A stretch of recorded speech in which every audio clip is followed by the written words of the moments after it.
Guys, Batman. He's so freaking cool. From the comics to the games to his wacky time on TV, Batman has had a massive impact on both me and pop culture. Many would argue he's the most iconic superhero of all time, and he's definitely one of my favorites. And many would argue that movies have boosted his popularity even more than the comics. I mean, I can't complain there. Yeah, Batman and his movies are pretty great. Half of the time. See, Batman has seen better days with some of his films. For a time, Batman was seen as a joke in film, and no one would take him seriously. But I think most people can agree that the highs of these movies are as high as some of the greatest comic book movies of all time. But when he hits a low, goddamn is it low. And to celebrate Robert Pattinson's new take on the Caped Crusader, I think it's time to rank every single Batman movie ever. According to Wikipedia. See, this criteria is weird because some of these movies are purely Batman movies, like movies that actually involve Batman, but then there are some that are seen as Batman adjacent. So, how do I go about this? So I did some thinking, and I figured if they have something to do with the latest Batman movie, whether it's the characters that are in it, or simply if they're on the Wikipedia page, then it's fair game. Also, no, I'm not doing straight-to-video movies. I'm not torturing myself no matter how good many of them are. It's weird, but dude, it's Batman. Let me be for a bit. Shall we begin? Because I really need sleep. Can we please get this over with? She just stole your favorite jacket. I know, but it looks so much better on her. I have given a name to my pain. And it is Catwoman. I did not need to watch this. Those were the exact words I said after watching this garbage fire of a movie. Not just because it's just that, a garbage fire hellspawn of a movie, but because it wasn't even on the Wikipedia page of the movies required for this video. Could someone have told me beforehand? No? Okay, well, fuck you too! I guess my only justification for watching this was to compare every iteration of this Catwoman on the big screen. But even then, why bother? Good God, is this the most abysmal comic book movie I've ever seen. Suicide Squad is looking at this shit and laughing at it. I'm genuinely insulted by how much of an utter failure this movie is. The dialogue is laughable, the effects age horribly, the acting range from so bland that they're forgettable to holy fuck, are they even trying? The themes are downright irresponsible, the characters are annoying, lifeless, and underdeveloped, the villains are cartoons, the story is as basic as you can get for an Origins movie, complete with the whole "this is how I died" trope that's been done to death by this point. The action has no tension and barely even has stakes. The editing is so egregiously terrible that it makes the action even worse. The basketball scene in general. The costume looks like shit. The music is so manipulative and aggravating to listen to. The lighting makes every scene look like it's part of a Catwoman porno. The camera work was so uninspired it hurts. And what's worse is that our main character isn't even named Selena Kyle. It's Patience Phillips. I doubt it's character rights seeing how it was still distributed by Warner Brothers, so literally Catwoman the movie is merely Catwoman the movie by name only.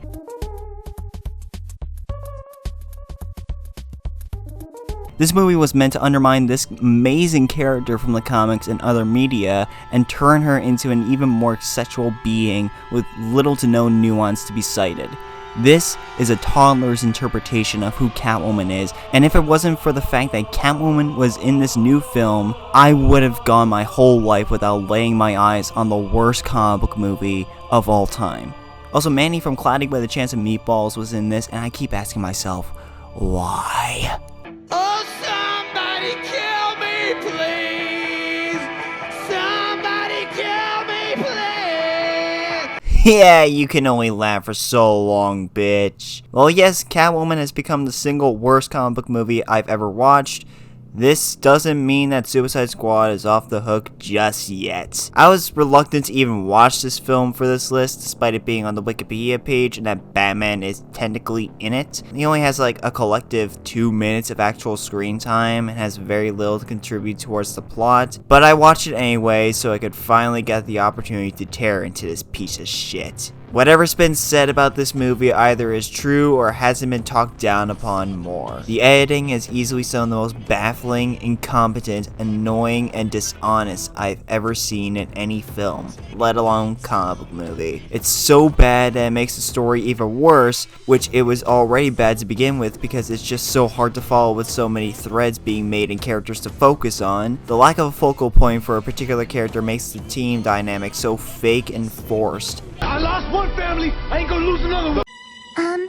No. I know nothing about these characters despite having a block of text given to each of them at the beginning of the movie. While the performances are passable, the writing for them, especially Harley, just makes things even more egregious to watch. The stakes of the film are so cliche and run-of-the-mill that it makes the villain laughable. The effects are outrageously terrible. Even the makeup team didn't do much to deserve an Oscar win. Like, look at the scaling between Croc's head and body. His head is a fucking beach ball. The action is so poorly lit that you can barely tell what the hell is going on. There's nothing special going on cinematography or choreography wise. Jared fucking Leto. And then there's the music. Holy shit, was it so aggravating or what? There are so many licensed songs in this film that's bigger than most musical or big album playlists. Take a look at the credits of the film and count how many songs are on there. They're so awkwardly placed within the film, and some make no sense regarding the context of where they're placed. Guys, I can't stress enough how much of a lasting impact this film has had on my life. This is because when I first watched this, back in 2016, I actually loved this film. I specifically called it the next step in comic book movies because it was better than Batman vs Superman. That was my actual thought process for a while, and then slowly over time, I thought long and hard about the movie. I even watched it even more times, and I realized how much of an utter train wreck this film is. It tried to replicate the success of Guardians of the Galaxy so bad that I didn't understand both why that film was so successful and why the Suicide Squad are so popular to begin with. But I can't be too mad at this film because 5 years later we get a genuine classic of the comic book genre. So thanks, movie, but go fuck yourself, movie. Didn't you apologize to the crowd at Comic-Con for Batman and Robin? I always apologize for Batman.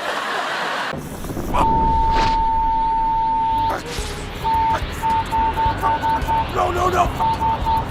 Son of a gum-chewing funk monster! Why the fruit does all this funny stuff happen to me? Forget my life! Always surrounded by miserable, failing clods, like this whole world just likes to bend me over and find me in the Alps! Like I'm some sort of schlock receptacle. Well, as far as I care, these miserable cows can have a fancy barbecue with a goddamn pig!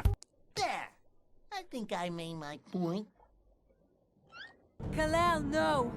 If Suicide Squad is the worst kind of incompetent mess of a comic book film, then Justice League, or Justice League, is the complete opposite. This is one of the most bafflingly stupid, incomplete, hollow experiences I've ever had watching a movie, and it was so much fun. The way the film is cut together to get that exact 2-hour runtime is astonishing to me. Take the Atlantis scene for example. A ray beam or whatever appears out of nowhere. The characters go inside the place, one guard goes to check it out. Steppenwolf is the only one there, mind you, and he kills 2 guys, but for some reason, there are other dead Atlanteans and a dead parademon, despite the fact that Steppenwolf was the only one who came through the teleporter thingy. Where were the other troops that killed those other Atlanteans?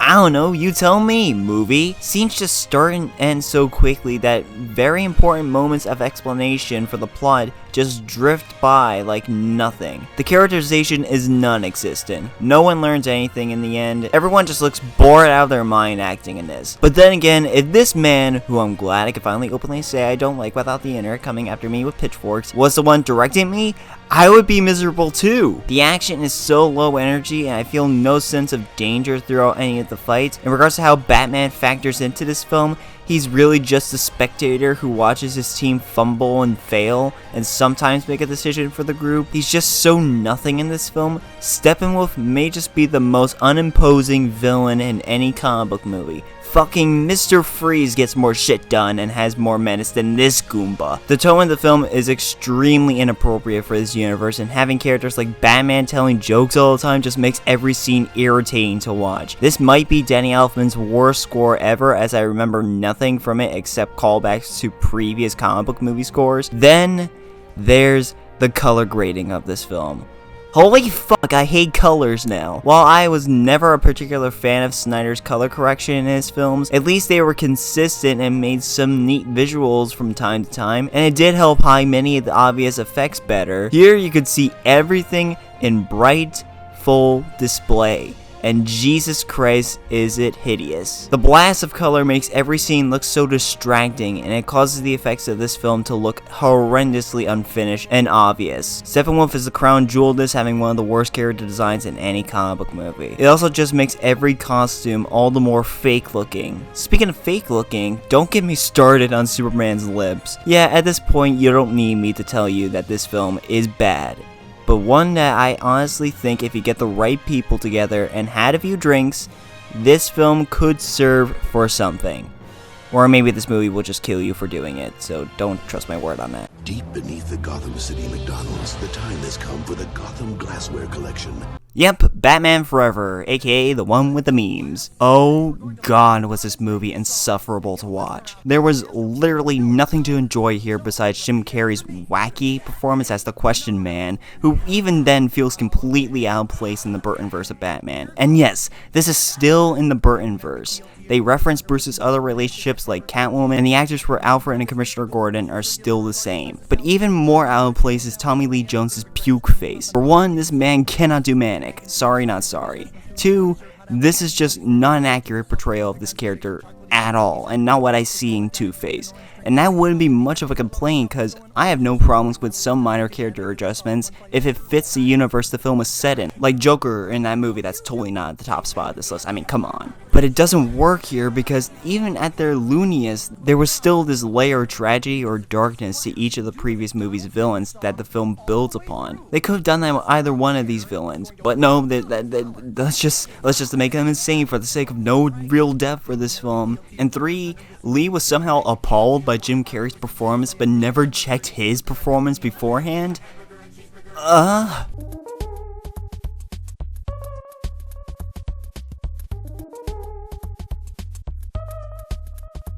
But even if I switch to Batman and Robin, I'm just bored to tears by this bland Batman and this 25-year-old trying to be a 70-year-old Robin. I have full respect for Val and his journey through this, but the final project is still not great. The sound design and effects are some of the most annoying and aggravating I've ever heard in a film. The effects are abysmal, and the costumes look like shit. I guess the only thing holding this film up from a 1 out of 10 to a 2 or 3 out of 10 is just some neat production design, but even then it seems too stylish for this universe. God, this movie's just so boring and annoying all at once. I hope to find every toy this movie sold and burn them in the hellish of fires. What's the matter, Martha? So me and my buddy boy Zachary here, we've come a long way from where we started on this DC journey, and we talked our differences, and we're good.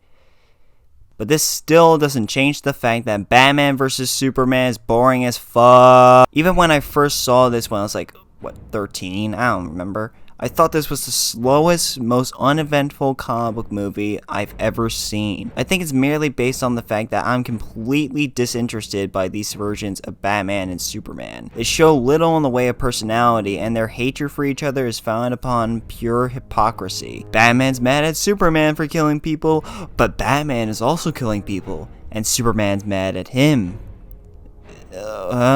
They have no right to hate each other because they're both doing the same thing. And Bruce's haphazard change at the end feels hollow. Almost as hollow as that hole in Superman's chest at the end. Ayo! Please clap. Also, yeah, Martha was fucking stupid. So yeah, I couldn't get into these two heroes, I don't know what we call them, of this story. But frankly, none of these characters seem to be keeping me watching this damn movie. Lois is an incompetent love interest, getting herself into these situations where Superman needs to save her and having really nothing to do to serve the plot. Wonder Woman's here, and that's about it. She's really only here to set up the rest of the Justice League, which was dumb. And the less we talk about Jesse Eisenberg's Lex Luthor, the better.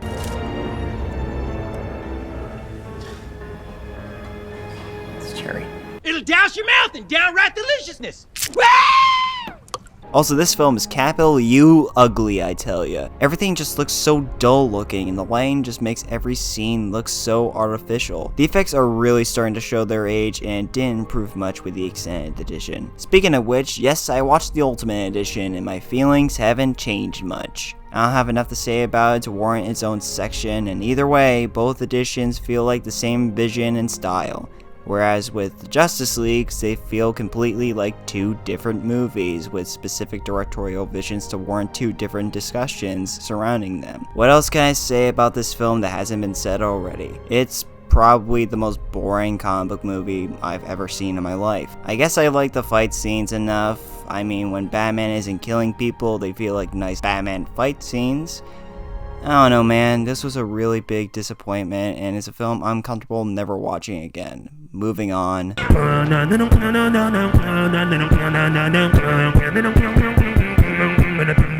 How do I even talk about Batman 66, the movie? I can't talk about it in the same mindset as a normal film, because it's just so goofy. And honestly, it's all the better for it. It's just campy, mindless fun. It has nothing really on its mind thematically, and it's just an excuse to see Batman and Robin fight their fiendish foes once again. And that's perfectly fine for what this film is trying to be and nothing else. The camp is all I need from fucking Adam West Batman. If you were looking for a rich, thought-provoking, dramatic epic, well, you'll get the rich and epic parts, that's for sure. I love the straight-faced nature Adam gives to his Batman as he says all these dumbass statements, and how every time Batman and Robin guesses anything regarding the villain's plot, it's all correct. Every single minute detail. Pirates, they're gone. Pop like balloons. How did it happen? Whoever dehydrated those pirates could not have foreseen their accidental rehydration with the heavy water we use in recharging the atomic pile. Which naturally left them in a highly unstable condition. You saw it yourself, Robin. The slightest impact was sufficient to instantly reduce them to antimatter. Antimatter? You mean they won't be coming back? No, Robin. Not in this universe. The villains are so much fun. Honestly, Cesar Romero is the most fun Joker to watch in any live-action Batman production because he's just so energetic and so unapologetically loony. But honestly, the Riddler could pass for a really good Joker with that laughing attitude. That miserable waddling mountebank of a bird, he couldn't finish a bag of popcorn. The ending is the funniest shit I've seen in years. Honestly, you can't hate this movie. If you hate this movie, I don't understand what you want. The tone is properly set from the beginning, and you know what you're getting into within the opening credits alone. Like, I love how done with this shit Adam is within his spotlight. If I were actually judging this film as a film, the filmmaking is laughable, the production design sets are completely cheap, the action has no tension, the story is nothing, and there's no character development to be found anywhere. But that's the thing, you can't judge this as a normal film because of the film's goals in the end, and the goals are just to have fun, and I absolutely did. Rest in peace, Adam, I miss you immensely. This town needs an enema. So yeah, the first Batman movie is good and not really higher than that. I know this movie has its fans and plenty of people consider it to be the definitive Batman movie, and good for you. I just don't see it that way. For me, what this movie lacks in comparison to other Batman movies is an emotional core or coherent theme to make the movie more deeply involved than it actually is. The only discernible theme I could find is the effects of loneliness and feeling abandoned and how that affects your social perceptions. And even then, it only really does lip service to this film with a couple of scenes like when Vicky and Bruce are eating at a large dinner table only to switch to a smaller, cozier table in the next scene, which is a nice subtle detail that helps deconstruct our main hero, but it's never never fully utilized to its full potential. It's merely a simple Batman vs. Joker storyline, and not a particularly interesting one. While I love Jack Nicholson in this film, and he's very entertaining as the Clown Prince of Crime, his motivations and backstory just...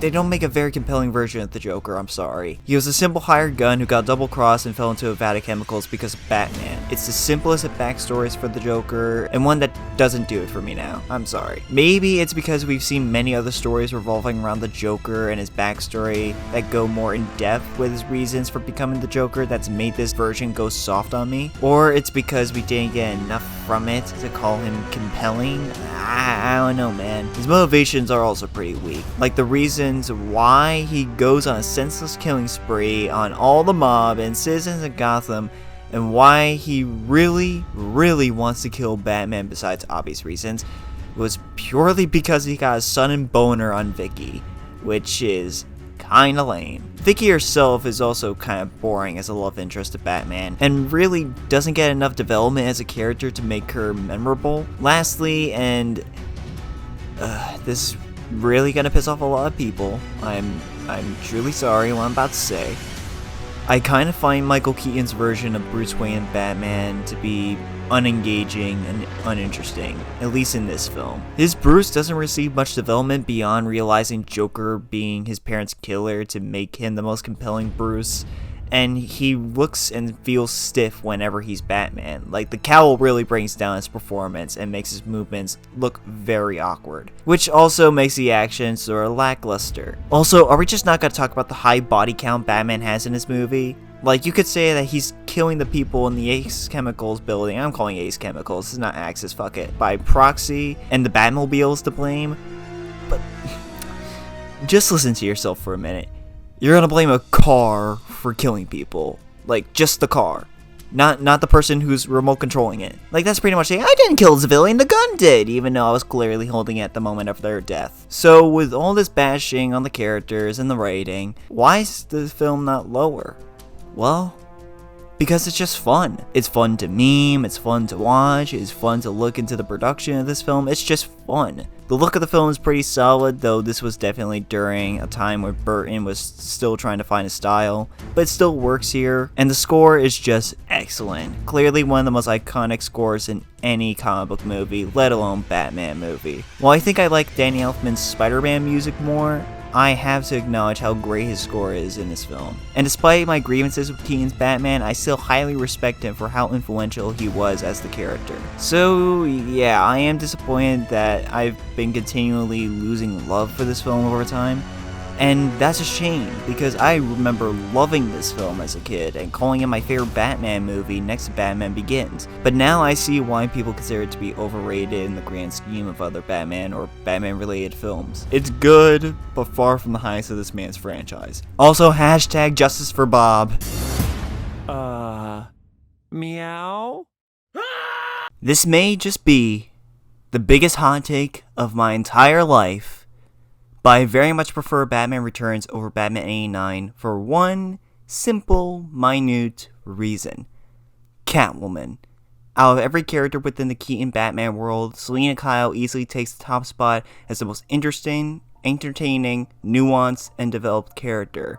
As someone who starts out being belittled by her bosses just for being a woman and an assistant to the main ass, to a cold, sensual, crazed, even more depressed, but freed individual. She fully wants to be free of her pain and finally be her own person, not some assistant of some asshole who would drain Gotham's energy just so his business could stay afloat, but someone who could help herself. And amongst all this, Michelle Pfeiffer's performance is easily the best in the whole Burtonverse, equally balancing genuine pain and torment with the insanity that her character brings. Also, thank God I finally found a character who starts out the way she does and it actually works in the film's favor, which is far more from what I could say about Amazing Spider-Man 2 and Wonder Woman 1984. I just love her character so much, and it just makes the movie so enjoyable for me. Beyond just her, the look of the film finally gives off that Burton feel that was lacking from the first. The score is more intense and thrilling. I actually thought Michael Keaton had more personality than he did in the last,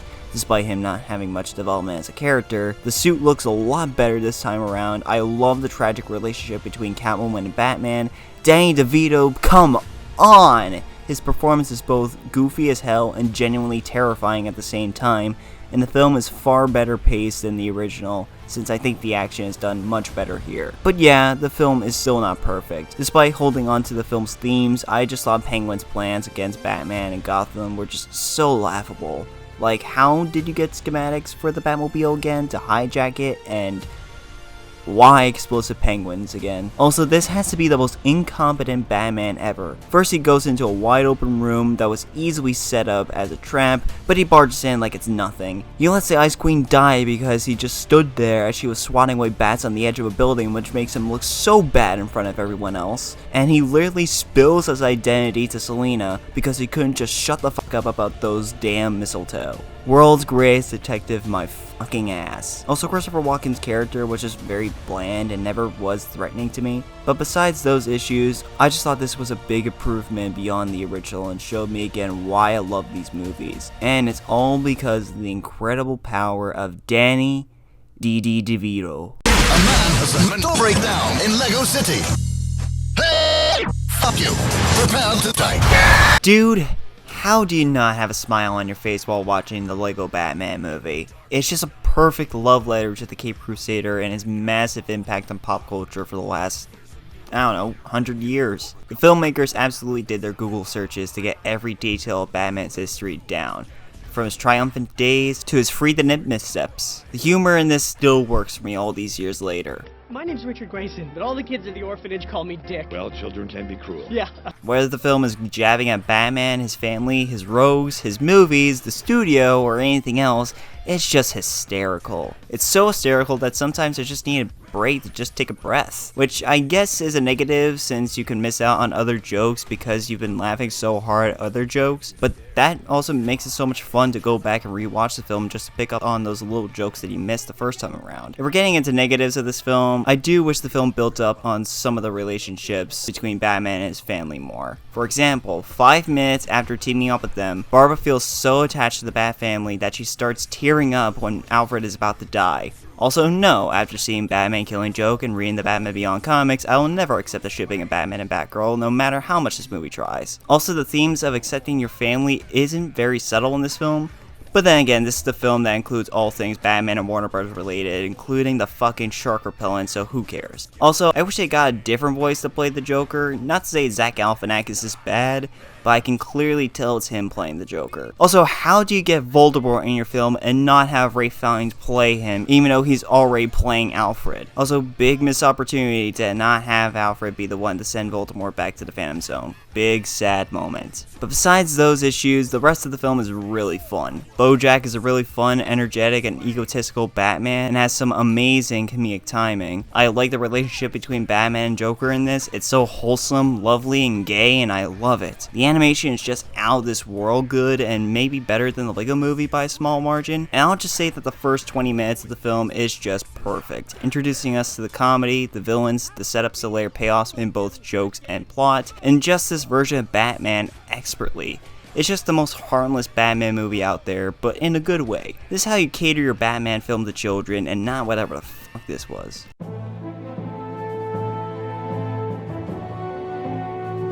Yes, I enjoy Zack Snyder's Justice League, or really just Justice League now, a lot, really. I like this movie a lot. This film fixes the problems from the Justice League and made film history doing so. Who knew that giving characters actual character arcs would somehow make a good movie? Right, Joss Whedon? In regards to the role Batman plays in this film, sure, he's the leader, he's the observer, but for some, he's the reason why they now feel as though they have purpose. Aquaman now knows that he doesn't always have to be a solo protector of the surface world and that he can give back to his people in the end. Superman now has a second chance at life because of him. Cyborg can now feel seen and have a place in society and can finally let go of the past. And Flash now has both friends and a surrogate father to look to for guidance. He can finally make his own future. That's why I also feel as though that final Martian Manhunter scene at the end was necessary to show that Batman has become become that beacon of hope for Earth. At least that's how I see it. There are many other factors as to why I really like this film. The action holds a lot of stakes and has some really pretty great and epic moments, such as when Flash goes back in time to save everyone. The score was sufficiently well done and had a lot more use in the film than the last, and most of the performances really worked for me. Even if some of the dialogue is pretty cringe. Yeah, this film isn't perfect no matter how you put it. The effects are decent, but some really stand out as CG, and some of the green screen is very noticeable. Even though Steppenwolf is much better here and has compelling motives, he's still not a very compelling villain. The amount of slow-mo and song numbers was pretty gratuitous, as is the obnoxious Ancient Lamentation music that follows Wonder Woman and the Amazons. And the first 2 hours aren't the most compelling stuff, and I needed to take a break in between. And this was not just for my first time watching. Every time I rewatch this movie, I need to take a break in between because it just doesn't justify its 4-hour runtime. That being said, the fact that this was my 4th time watching this film shows that I really enjoy this movie, and I respect all the effort that went into it all. Way to go, Zack. I hope you're happy. When talking about Joker, there's 2 camps this film falls into. There's the side of people who absolutely adore it and call it one of the greatest pieces of art ever filmed. And then there are those who can't get behind the film for its portrayal of mental illness and its imitation of other films like Taxi Driver and King of Comedy. I can completely understand both sides to a degree, but I still see this as a pretty great film. Not the masterpiece that other people say that it is, and like I said, it was back when it first came out, but just a really solid film with an excellent score and one of the greatest performances in any comic book film in Joaquin Phoenix, who continues to be one of my favorite actors working today. How he could tell a story with just his eyes is truly masterful. The filmmaking is also really great, from the sound design to the lighting and cinematography. Everything just looks so disgustingly beautiful to observe and feels like Gotham in many ways. With my issues with the film, I will say the film kind of drags at times, like when he's getting the report from the hospital, and we didn't really need much explanation on certain revelations, like that stupid montage of Joker's GF disappearing from the scene she was in. So yeah, there's a lot of great things about Joker, with a couple of moments that ranks amongst my favorite in film history, even if my issues with it hold it back from being one of my favorite movies of all time now. God, the fact that this was my favorite movie of 2019, and now it's not even in my top 10 is baffling to me. What has happened in life? It sounds like you're talking into a styrofoam cup. No, I'm speaking into a Pringles can, you asshole. You just have a Pringles can on hand, just in case you need a bait voice. So, like, I was expecting a lot of things going into these movies. I was expecting to see some great action. I was expecting to see some brutal cringe. And I was expecting to have a lot to talk about thematically with many of these films.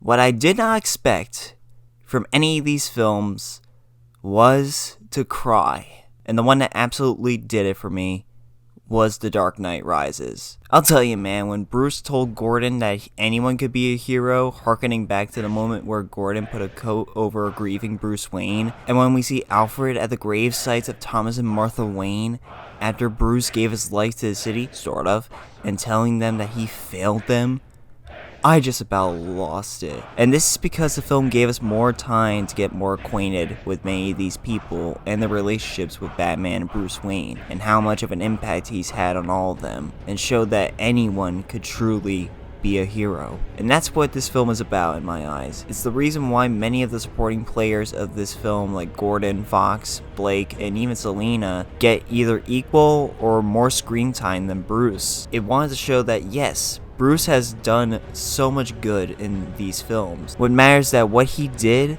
also made the people around him realize that they could just as well be the hero of this story, and that even when Bruce is gone, they'll do whatever it takes to save Gotham and make a difference. Blake in particular was probably the character I connected the most with in this film. Not just because he's later revealed to be the Robin of this universe. In fact, I had very little idea that they were even setting him up as Robin specifically. I connected with him because out of all the main characters in this film, he's the everyman, looking to do good for this city and rise to the occasion if he could. He even admits to Bruce himself that he wouldn't have been the man he was if it wasn't for what he did all those years ago. He's pretty much destined to carry on the legacy of Bruce, and seeing him do so the same way Bruce did 10 years prior, in a cave surrounded by bats and rising up to become the next protector of Gotham, holy shit, it gave me so much chills. There's so many satisfying moments in this film that I couldn't put a number to how many there are. It's just so good. Bane, I thought, was a very imposing presence from his build to his tactical mind and cunning. His first fight with Batman showcases all of this perfectly, and it's just a very tense fight, period. This is Batman at his lowest point. From the beginning, where the injuries he sustained from the last film still affecting him 8 years later, to eventually being completely broken both in spirit and in body, which makes his eventual rise out of the pit so inspiring and iconic. Other than those, the visuals look astounding, especially 10 years later. It's surprisingly gorgeous with how each scene is lit. This is probably my favorite score of the trilogy. It has this sense of finality to everything and builds up a character's presence like Bane so well, and all the cast is just so damn good. But yeah, I still have my flaws regarding this film. The conveniences in the plot, like why did he bring all the police down into the tunnels, was dumb, and Bruce getting back into the city without anyone even catching on to him still boggles my brain. Also, I didn't know that Batman was a fucking airbender. Look at this shit. Water. Earth. Fire. Air. And man, Miranda's death was just really lame. But those are honestly nitpicks to an otherwise extremely satisfying conclusion to this fantastic trilogy, and one of the most emotionally resonant Batman films ever made. And even though it's ranked the weakest out of the trilogy on this list, I'll admit that one more watch could bump this up even higher. But still, I love this film just the way it is. But seriously, we need to look into this shit. Hi, I'm Bruce Mann. I'm Batwayne. Fuck! It's strange how this film is slowly falling out for me. Maybe it's because of its pacing and that things start either slow or rushed, or that some of the relationships in the film aren't as fleshed out as others. I don't know, but something was missing this time watching it. Now, with that being said, I still love this movie. Despite the inconsistent pace, what we do get from every scene is memorable and adds to Bruce's character arc in the film, and even in the entire series. I think Bruce has done the best here out of all the Nolan films, as well as having Christian Bale's best performance as the character. You sympathize the most with his character here, as you can truly see how much he's suffering inside, and Bale exudes this pain so effortlessly. People make fun of the voice for his Batman, and yeah, I do too, but it still works because, let's be honest, it's very easy to know the identity of your hero if they just use their normal voice. Like from syllable number 1, I could tell that Spider-Man is Peter Parker. He's not even trying. I bought into the arc for Bruce as someone who begins as a broken, pained man looking for vengeance to a protector who lets go of his selfishness for the greater good, like his father. For him to finally accept his legacy and create a new one, he's learning to let go of fear. The rest of the cast is excellent, minus Katie Holmes, who's easily the worst performance in the film, so much so that even Nolan himself gave her the boot for Maggie Gyllenhaal, which we can all agree was the much better choice. Michael Caine still is the definitive Alfred to me because of his dedication to Bruce, and not only being a servant and ally in his quest as Batman, but being the father that Bruce needed. Morgan Freeman is just so fun as Lucius Fox, carrying most of the comedy as well as being a useful ally and creating the Batgear. This leads me into something I never knew about this film. It's very funny. Any scene where Bruce and Alfred are together is surprisingly hysterical, as their chemistry and their back and forth show this level of trust and honesty they have amongst each other. Going back to the characters and performances, my king Cillian Murphy honestly steals the entire movie with his performance. His mannerisms and pure insanity is so fun to watch, and he perfectly exudes what makes Scarecrow so terrifying. Liam Neeson is also a standout as Deckard or Ra's al Ghul, and when he's revealed to be the real Ra's, sure, it's predictable, but it still feels like a genuine portrayal because he was a part of how Bruce became Batman. He got his motivations through him and his ideals for being Batman. He wanted to be a symbol and an idea for Gotham and bring justice to the wrongdoers, and Ra's helped him take the first step in conquering his fears. He genuinely wanted to help Bruce, but after what he did to the League, he feels betrayed by Bruce. So to see that he not only betrayed Bruce, but was behind everything the whole time, you feel that impact. But he also comes with the same personality from before, and rewatching the film, subtle clues like when he said vengeance helped him through the death of his wife showed that he was always planning on this, which makes him a great twist villain. On the filmmaking side of things, it's pretty well shot, although it's nothing spectacular cinematography wise besides a few excellent shots. However, my biggest issue with the film is the editing. Man, is this film a mess of an edit or what? And it's not just in the action, but smaller scenes that sort of start and end at random, without the necessary payoff to the final edit. Some scenes work with the quick cut editing, like the first appearance of Batman, as I feel it's appropriate that if we're viewing this through the eyes of the criminals and Falcone, it's gonna be such a blur of the moment to see and fight someone so unreal. But other scenes just feel like the edit was just so sloppy. But beyond those issues, I still love this movie, and it still has a special place in my heart. Wait a minute! Who are you? I'm vengeance. Holy shit, the Batman is so good. Truth be told, I was really letting the caution of this film even existing get to me for a bit. Like, it seemed too soon for another Batman movie, especially if this is the kickoff for another DC universe of films.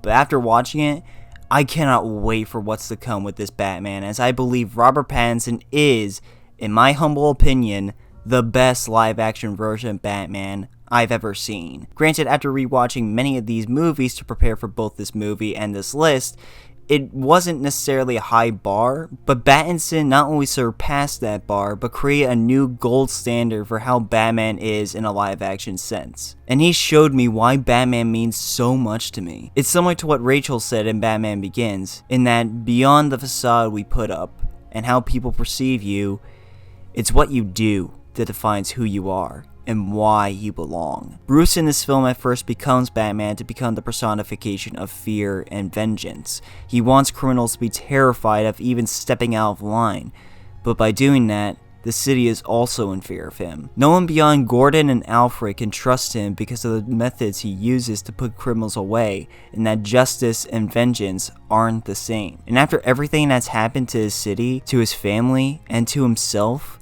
he needs to change and become that symbol of hope the city needs and deserves. That's why the film starts and ends with narration from Bruce, to show that these 3 hours have been a trial run for his character and that he can change. What Matt Reeves and Robert Pattinson have done with Batman in this is truly brilliant, and I can't stress enough how clever it was to see how this Batman changed over time.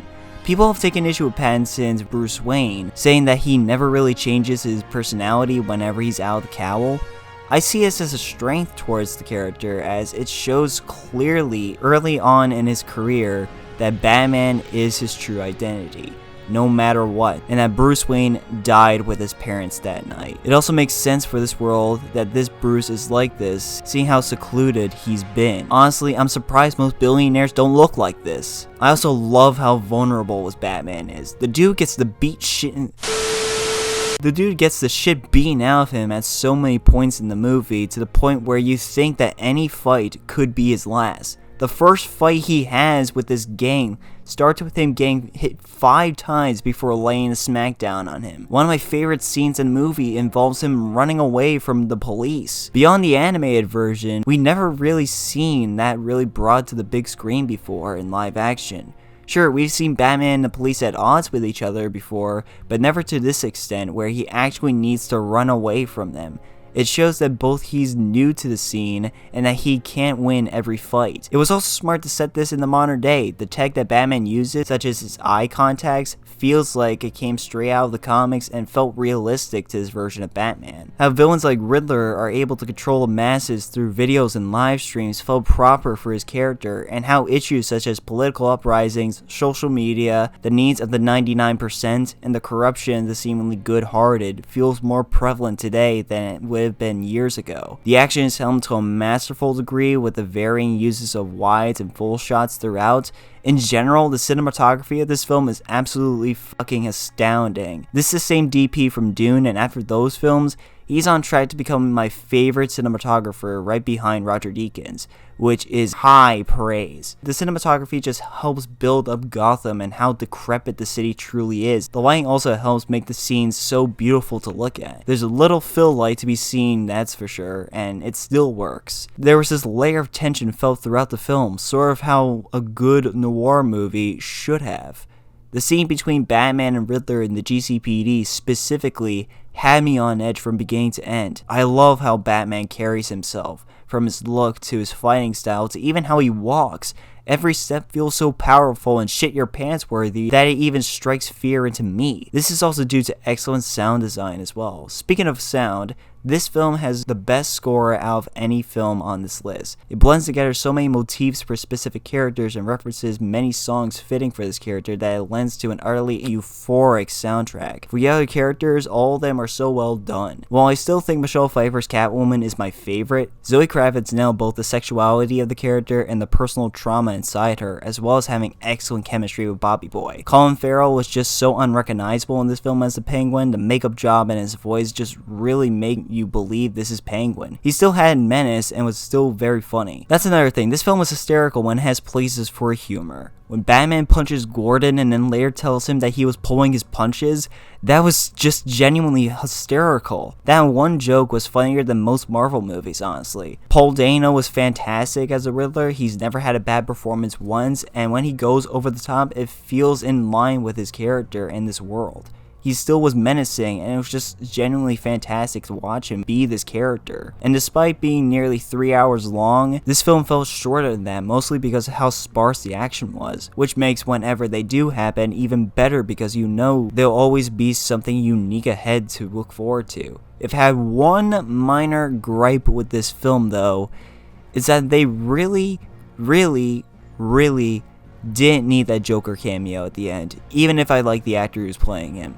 It felt like the most obvious setup for a sequel/franchise, and after what we've seen from Joaquin Phoenix, it's gonna be hard for me to be excited to see another Joker take the mantle of main villain. But beyond that, this is a film that truly made me realize how important Batman is in my life, and why he's still my favorite superhero. But I did say that this is my favorite live-action version of Batman. But what's my actual favorite Batman? Well, join me for my next entry. Jingle bells, Batman smelt, Robin laid an egg. The Batmobile lost the wheel, and the Joker got away.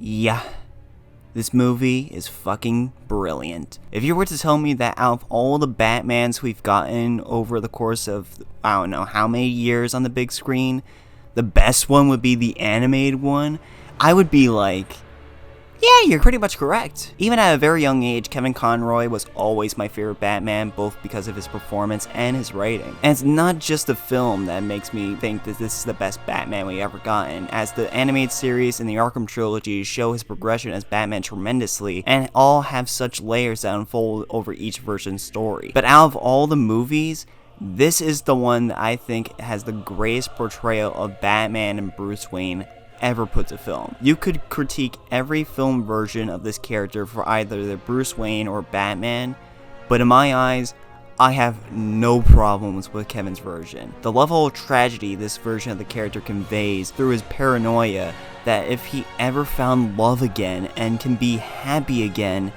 he would lose that what his life has been built on. His quest to avenge his parents. He feels as though he can't have freedom and purpose at the same time. He's struggling to come to terms with what he wants and what he feels as though he needs. That scene at the cemetery just breaks me. He's literally asking his parents for permission to be happy and live his life away from his ideals. And it's this shot that perfectly cements this film for me. Bruce is quite physically between his ideals and his longing, his wants and his needs, his past and his potential future. And he embraces his future and is finally allowed to be happy. But this is Batman we're talking about, and that can't always be the case. Once he loses Andrea, he loses sight of what he wants and goes back to what he needs. And that's what makes this masking scene just so chilling, because we build up so well as Bruce now officially loses all hope of seeking a better life, and now is fully indebted to his quest. And that somehow works despite it being a flashback sequence to a story which is pretty much a Freak of the Week special. But the flashbacks are placed so well into the future because it lets us into what the characters are feeling at the time and helps build up and foreshadow future events to come. This is Batman as most tragic and honest. Beyond that, the animation works surprisingly well despite having a smaller budget to other animated movies at the time. The pacing is perfect as the film doesn't overstay its welcome and never has any fat that needs trimming. The action is tense. Shirley Walker's score is amazing and super underrated compared to the other Batman scores. The voice cast is amazing, especially Mark Hamill's Joker, who to this day remains the definitive Joker for me, and he gives one of his best performances ever in this film. Like, the laughing scene at the end, holy fuck. Alfred is the king of sass and I love him, and despite the reveal of who the Phantasm is pretty predictable, it works because it feels like a genuine portrayal, and their reasons for why they're doing all this are understandable but tragic. Hell, even the red herring of who the killer is so well done, down to the voice actor who plays them. Guys, this movie's fantastic, and if we were to define what a purely Batman movie is, which is a movie with its sole focus being on Batman, this would easily be my number one. But there's still more to go. And here we go. It's The Dark Knight. Okay, bye!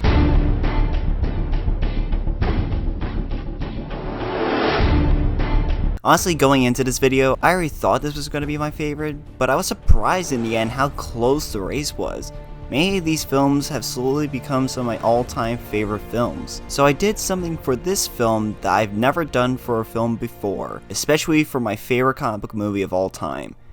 I tried to go into this film acting as though this was my first time watching it. I reverted my mind back to when I never knew any of the lines, scenes, music cues, or even performances, and went in with an open mind to see if anything would change.